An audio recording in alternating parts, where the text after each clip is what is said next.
പുരാതന ലോകത്ത് ഓർഫിയസ് എന്ന് പറയുന്ന ഒരു കവി ഉണ്ടായിരുന്നു.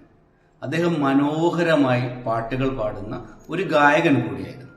അദ്ദേഹത്തിന്റെ പാട്ടുകൾക്ക് കല്ലുകളെ പോലും മയക്കുവാനുള്ള ശേഷി ഉണ്ടായിരുന്നു എന്നാണ് പറയപ്പെടുന്നത്.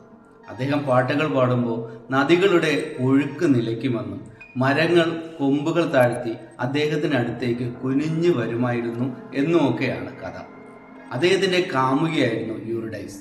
അതിസുന്ദരിയായ യൂറിഡൈസും അദ്ദേഹവുമായിട്ടുള്ള വിവാഹ ദിനത്തിൽ യൂറിഡൈസ് ഒരു സർപ്പത്തിന്റെ കടിയേറ്റ് മരിച്ചുപോകും.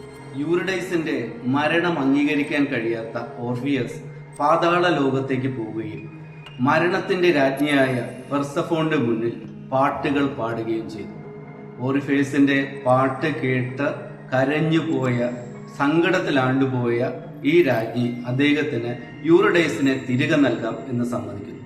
എന്നാൽ രണ്ടുപേരും കൂടെ തിരികെ പോകുമ്പോൾ വെളിച്ചമെത്തുന്നത് വരെ മുന്നിൽ നടക്കുന്ന ഓർഫിയസ് തിരിഞ്ഞ് യൂറിഡൈസ് പുറകിലുണ്ടോ എന്ന് നോക്കാൻ പാടില്ല എന്നൊരു നിർദ്ദേശം കൂടി ഈ രാജ്ഞി വെക്കുന്നു.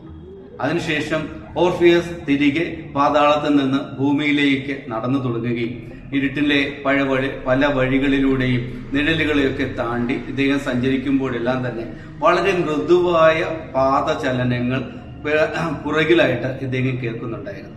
യൂറിഡൈസ് പുറകിലുണ്ടെന്നുള്ള ആത്മവിശ്വാസത്തോടു കൂടി അദ്ദേഹം സഞ്ചരിക്കുകയും ഭൂമിയിലെ പ്രകാശത്തിലേക്ക് പ്രവേശിക്കുന്നതിന്റെ തൊട്ടു മുമ്പുള്ള ഒരു നിമിഷം അദ്ദേഹത്തിന് യൂറിഡൈസ് പുറകിലുണ്ടോ എന്നൊരു സംശയം ഉണ്ടാവുകയും ഒരു മാത്ര ഓർഫിയസ് ഒന്ന് തിരിഞ്ഞു നോക്കുകയും ചെയ്തു. ഓർഫിയസ് തിരിഞ്ഞു നോക്കുമ്പോൾ കാണുന്നത് യൂറിഡൈസ് മാഞ്ഞു പോകുന്ന കാഴ്ചയാണ്.